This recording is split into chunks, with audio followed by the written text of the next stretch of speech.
Welcome to Ask an ATP, where we find answers to your questions.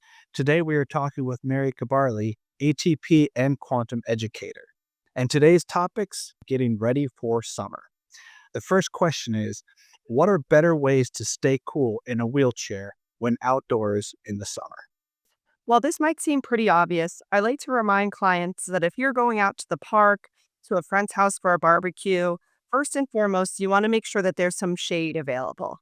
So, whether that's you bring your own umbrella, there's some different wheelchair accessories available to add an umbrella to help provide shade in areas that doesn't have it. But most places typically have an umbrella, a tree that you can kind of protect yourself under. One thing I also like to have individuals keep in mind is that since most materials on the wheelchairs are black on black, black retains heat. And so while other individuals might be able to kind of more readily recognize that this is a black hot surface, it might be more difficult for someone with impaired sensation or no sensation. So always being mindful of that and making sure you're setting yourself up for success with having a cool place to hang out outside. And our second question is about heat rash and how it is better prevented by a wheelchair user.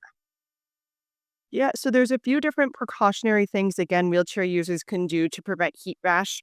Again, not meant to scare anybody, but heat rash can lead to, pressure injuries for individuals with impaired sensation, again, a bit more readily than somebody with intact sensation. So we want to make sure we're trying to minimize the amount of moisture that's being retained in and around our body. So whether that's using some different materials on your cushion, whether it be just the cover, for example, Quantum and Stealth offer a cool core cover that's supposed to be a little more breathable. So there are some different options like that for just the cushion cover material itself.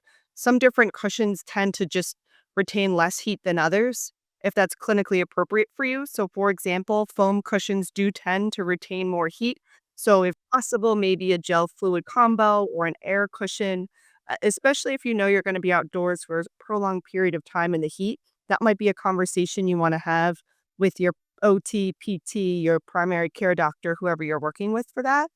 And another way to make sure we're avoiding heat rash is sunscreen. I know that goes for everybody on making sure we're protecting our skin in situations like this. But just to be aware of a sunburn, a heat rash can affect an individual, again, with that impaired sensation much more profoundly, right? So beyond just that heat rash, which can lead to, skin integrity concerns and pressure injuries, it can also lead to some autonomic dysreflexia, which is a condition that individuals with spinal cord injuries may experience. So we don't want to be adding insult to injury. A bad sunburn that could also lead to some pretty serious medical conditions if not readily treated. Our last question for today, what are some things to consider when transferring in and out of a pool? Certainly, it's going to vary on if it's a public pool you're visiting or your own personal pool.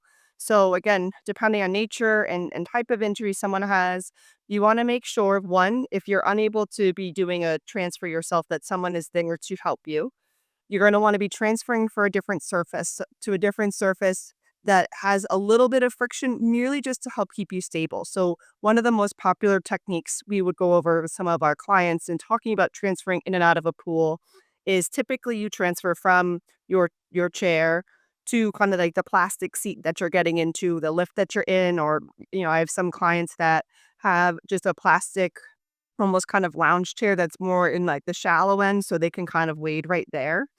So one of the things we want to be, taking into consideration when we're getting in initially is, how is our trunk support? So do I need someone standing in front of me? Am I able to kind of, stabilize myself? Do I maybe need a little chest strap there to help keep me stable getting in and out? You want to make sure, again, that as needed, that you have kind of some surface area to grip on. So I have some clients that use a little floaty, little nice tube, but you can have your water and the cup holder there. Or individuals maybe just stay a little closer to the edge if you have that upper extremity strength to help you supporting yourself. And they make a bunch of other different accessories now that are available on the market for some pool activities.